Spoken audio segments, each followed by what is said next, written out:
Assalamualaikum warahmatullahi wabarakatuh. Selamat pagi anak-anak, jumpa lagi dalam pembelajaran daring IPA bersama Ibu Intan. Marilah kita awali pelajaran kita hari ini dengan membaca bacaan basmalah bersama. Bismillahirrahmanirrahim. Mudah-mudahan kita semua dalam keadaan sehat dan dilindungi oleh Allah Subhanahu wa taala. Hari ini kita akan melanjutkan pelajaran kita ke bab 4, yaitu struktur dan fungsi tumbuhan.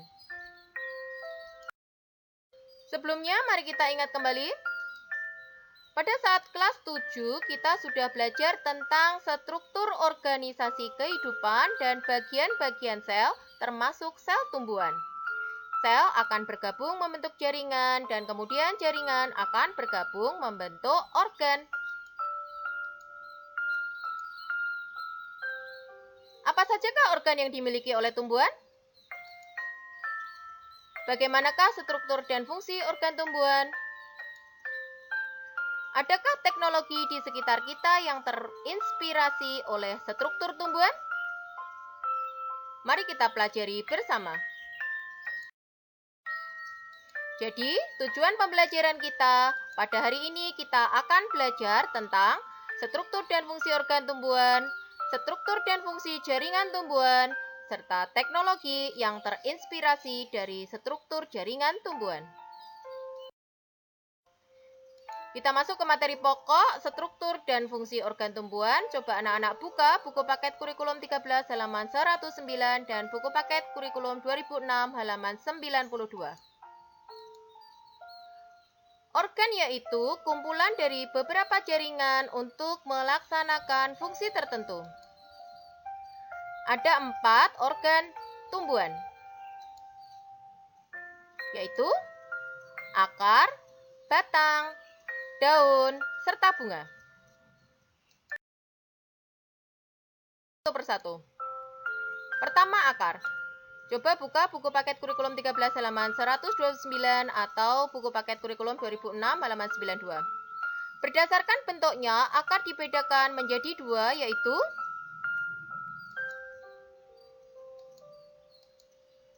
akar serabut, bentuknya seperti rambut. Terdapat pada kelompok tumbuhan monokotil, misalnya padi, rumput, kelapa, anggrek, dan lain sebagainya. Yang berikutnya adalah akar tunggang, bentuknya bercabang-cabang, terdapat pada kelompok tumbuhan dikotil, misalnya mangga, jambu, kembang sepatu, terung, dan lain sebagainya. Adapun struktur dari akar dapat anak-anak perhatikan di gambar berikut. Terdiri dari A. Rambut akar, fungsinya memperluas bagian penyerapan air. Selanjutnya ada epidermis, fungsinya untuk melindungi jaringan di bawahnya. Kemudian ada kortek, fungsinya untuk menyimpan cadangan makanan. Lalu ada stele atau silinder pusat, fungsinya untuk tempat terdapatnya jaringan pengangkut. Kemudian ada silem, merupakan jaringan pengangkut yang berfungsi untuk mengangkut air dari tanah ke daun. Lalu ada floem, fungsinya untuk mengangkut hasil fotosintesis. Ada pula meristem apikal yang berfungsi untuk pembelahan sel dan pertumbuhan akar. Dan yang terakhir ada tudung akar atau disebut juga kaliptra, fungsinya untuk melindungi akar dari gesekan.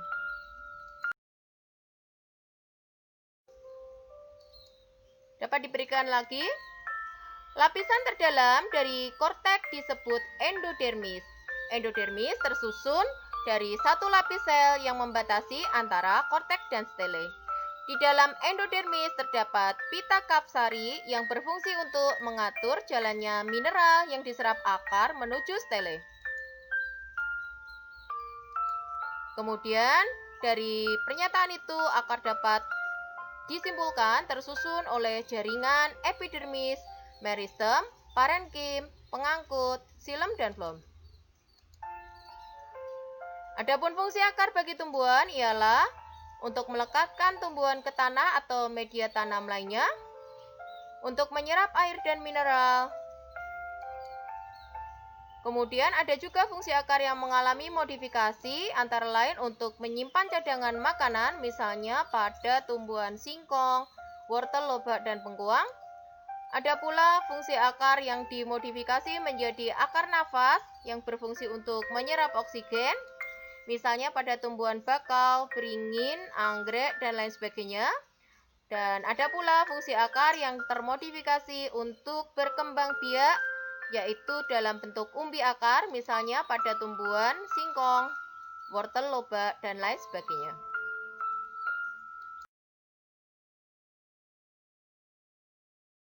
Kedua yaitu batang. Coba anak-anak buka buku paket kurikulum 13 halaman 111 dan kurikulum 2006 halaman 93. Berdasarkan bentuknya, batang dibagi menjadi dua, yaitu batang monokotil dan batang dikotil. Dapat diperhatikan yang A menunjukkan gambar batang monokotil dan gambar B menunjukkan batang dikotil. Dapatkah kamu mengidentifikasi apa saja perbedaan antara keduanya? Ya, perbedaan pada batang monokotil dan dikotil antara lain dapat dilihat dari cabangnya. Monokotil tidak memiliki cabang, sedangkan dikotil memiliki cabang. Kemudian ruas-ruas batang atau internodus pada monokotil tampak jelas, sedangkan pada batang dikotil tidak jelas. Selanjutnya, pada batang monokotil tidak memiliki kambium, sedangkan pada batang dikotil memiliki kambium. Dan yang terakhir, susunan pembuluh angkut yaitu xilem dan floem pada batang monokotil tersebar, sedangkan pada batang dikotil teratur melingkari kambium. Perhatikan gambar susunan pembuluh angkut dan struktur penyusun batang sebagai berikut.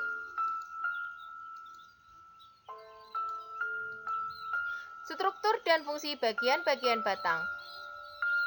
Pertama, terdapat epidermis, fungsinya sama dengan yang di akar, melindungi jaringan di bawahnya. Selanjutnya, ada pula kortek. Kortek di batang juga terdapat klorofil, maka kortek di batang dapat berfungsi sebagai tempat fotosintesis dan menyimpan cadangan makanan. Selanjutnya, ada jaringan xilem, fungsinya untuk mengangkut air dari tanah ke daun. Ada pula floem, fungsinya untuk mengangkut hasil fotosintesis. Kemudian ada silinder pusat atau stele, fungsinya untuk tempat terdapatnya jaringan angkut. Ada pula kambium yang berfungsi untuk pembelahan sel dan pertumbuhan sekunder, yaitu melebar ke samping. Dan yang terakhir ada empulur, fungsinya untuk tempat menyimpan cadangan makanan. Adapun fungsi batang bagi tumbuhan ialah untuk menyokong tumbuhan di atas tanah, untuk jalur transportasi air mineral, kemudian tempat respirasi atau pernafasan atau pertukaran gas melalui lentisel. Dan ada pula fungsi batang yang termodifikasi, yaitu untuk menyimpan cadangan makanan, misalnya pada tumbuhan tebu, kentang, dan kunyit. Dan ada pula batang yang berfungsi termodifikasi menjadi tempat perkembangbiakan, yaitu melalui umbi batang dan geragi, misalnya pada tumbuhan kentang, ubi. Kemudian ada juga pada ubi jalar, kunyit, dan juga jahe.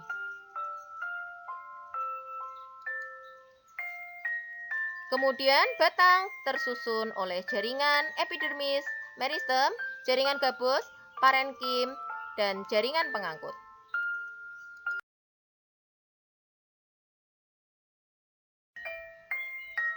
Kita masuk ke organ yang ketiga, yaitu daun. Coba anak-anak buka buku paket kurikulum 13 halaman 113 dan buku paket kurikulum 2006 halaman 94. Gambar macam-macam daun adalah sebagai berikut, ada bentuk A, B, C, dan D.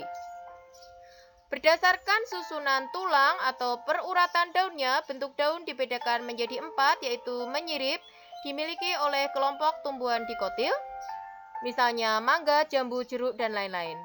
Kemudian gambar B adalah menunjukkan tulang daun melengkung, dimiliki oleh kelompok tumbuhan monokotil, misalnya sirih, binahong, genjer, uwi, dan lain sebagainya.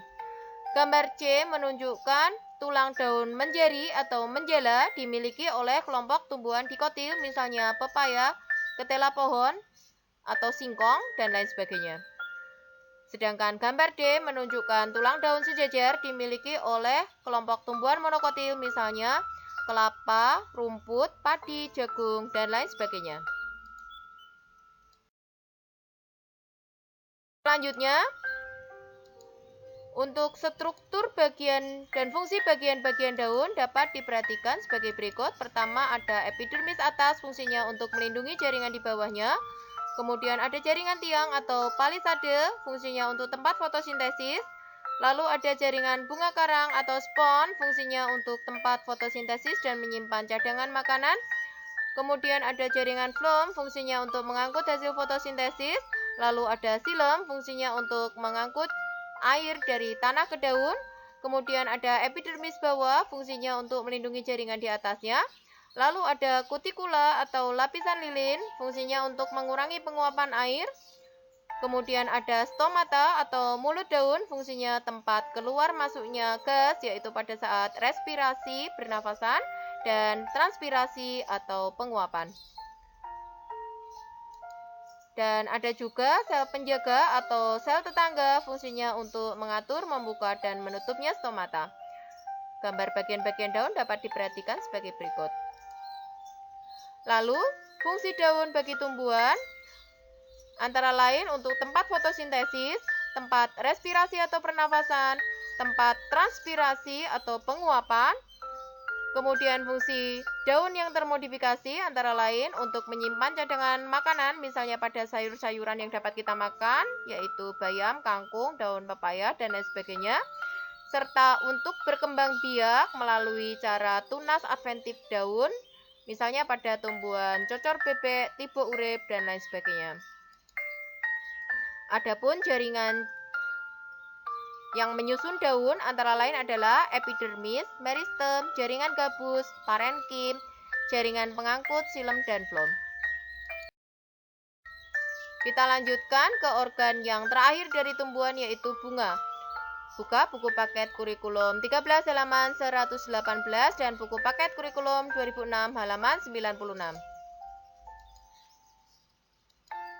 Berdasarkan jumlah mahkotanya, bunga dibagi menjadi dua, yaitu bunga monokotil jika mahkota bunganya kelipatan 3.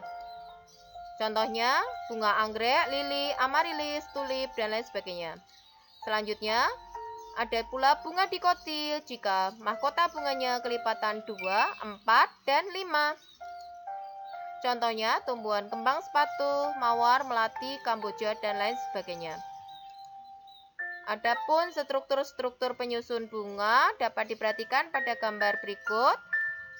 Pertama ada benang sari atau stamen. Benang sari nanti akan tersusun oleh antera, kepala sari, dan filamen, tangkai sari.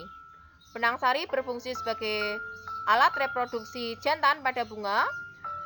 Antera kepala sari berfungsi untuk menghasilkan sperma.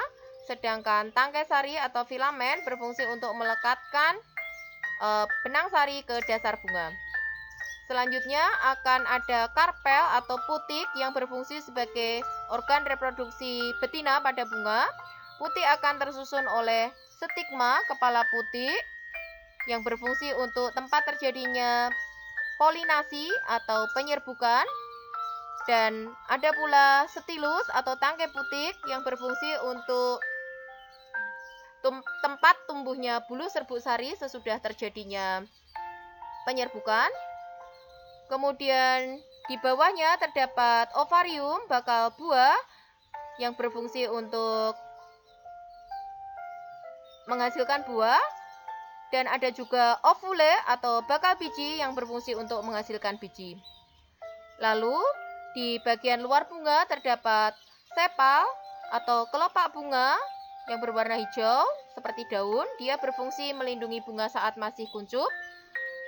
Kemudian yang berwarna-warni pada bunga disebut petal atau mahkota bunga, fungsinya untuk menarik serangga.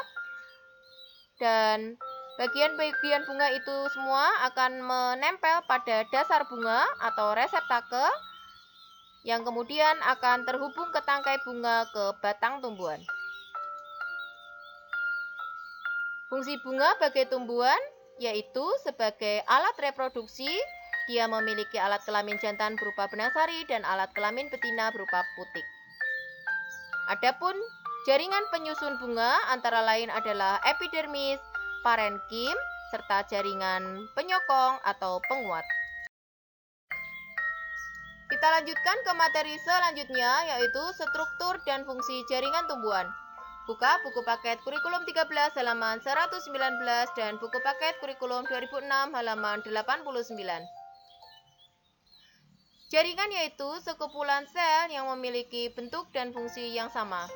Ada 5 jaringan yang dimiliki oleh tumbuhan, yaitu jaringan meristem atau disebut juga jaringan muda,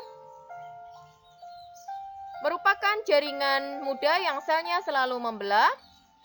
Fungsinya untuk pertumbuhan primer, yaitu bertambah panjang atau bertambah tinggi, dan pertumbuhan sekunder, yaitu melebar atau bertambah besar. Jaringan meristem terdapat pada ujung akar, ujung batang, yaitu meristem primer, dan pada kambium, yaitu meristem sekunder. Jaringan yang kedua adalah epidermis atau jaringan pelindung, merupakan jaringan yang melapisi seluruh permukaan tumbuhan. Terdapat pada permukaan akar, batang, daun, dan bunga. Kemudian dapat membentuk lapisan lilin yang disebut kutikula yang berfungsi untuk mengurangi penguapan air. Secara umum, jaringan epidermis berfungsi sebagai pelindung jaringan di bawahnya atau di atasnya. Jaringan yang ketiga adalah jaringan pengangkut, terdiri dari silem atau pembuluh kayu dan floem atau pembuluh tapis. Jaringan pengangkut merupakan jaringan yang berfungsi untuk mengangkut atau transportasi yang ada di dalam tumbuhan. Silem berfungsi untuk mengangkut air dan mineral dari tanah ke daun, sementara floem berfungsi untuk mengangkut hasil fotosintesis dari daun ke seluruh tubuh. Jaringan yang keempat adalah jaringan penyokong atau jaringan penguat, terdiri dari kolenkim dan sklerenkim. Jaringan penguat merupakan jaringan yang berperan untuk menunjang bentuk tumbuhan. Kolenkim akan terdiri dari sel yang masih hidup dan masih muda. Dinding selnya dapat mengalami penebalan tetapi tidak merata, misalnya pada tulang daun dan ruas-ruas batang. Sedangkan sklerenkim terdiri dari sel yang sudah tua dan mati dan bersifat permanen, misalnya terdapat pada kulit biji dan tempurung kelapa.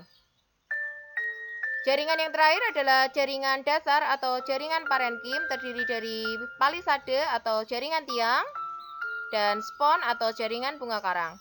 Jaringan dasar atau parenkim merupakan jaringan yang mengisi ruang-ruang kosong antar jaringan, kadang disebut juga jaringan gabus. Pada jaringan parenkim terdapat banyak klorofil sehingga berfungsi untuk fotosintesis. Jaringan parenkim yang ada di daun disebut mesofil. Untuk palisade hanya bisa untuk fotosintesis, sedangkan pada jaringan spon atau bunga karang dapat digunakan untuk fotosintesis dan menyimpan cadangan makanan. Kita lanjutkan ke materi selanjutnya, yaitu teknologi yang terinspirasi dari struktur jaringan tumbuhan. Buka buku paket kurikulum 13 halaman 136. Yang pertama, kita memiliki panel surya atau solar cell, digunakan untuk pembangkit listrik tenaga surya. Panel surya terinspirasi dari struktur tumbuhan bagian klorofil daun. Fungsinya untuk mengubah energi cahaya matahari menjadi energi listrik. Teknologi yang kedua adalah sensor cahaya, digunakan untuk fotoresistor atau LDR, terinspirasi dari struktur bagian tumbuhan stomata kaktus. Fungsinya untuk saklar otomatis lampu jalan. Lalu selanjutnya kita memiliki lapisan pelindung dan pengilap mobil atau disebut juga bak. Digunakan untuk melapisi cat mobil, terinspirasi oleh struktur tumbuhan bagian kutikula. Fungsinya untuk melindungi cat dan mencegah perkaratan karena dia mengkilap.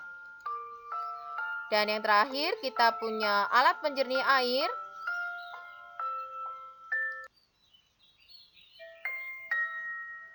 Alat penjernih air digunakan untuk menjernihkan air keruh terinspirasi oleh struktur bagian tumbuhan akar eceng gondok. Fungsinya untuk menjernihkan dan memurnikan air.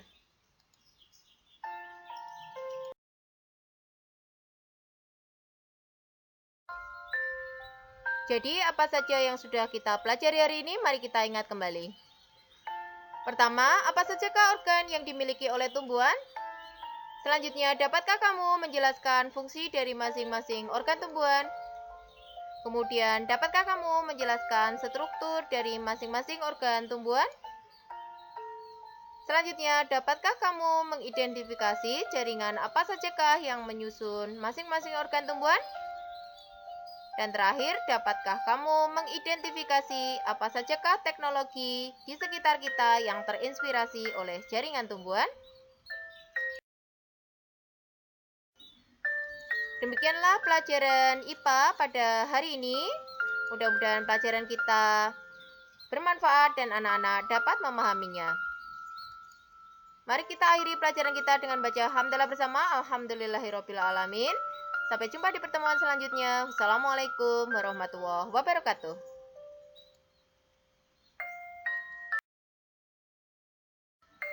Jangan lupa untuk klik tombol like dan subscribe bagi yang belum pernah. Terima kasih.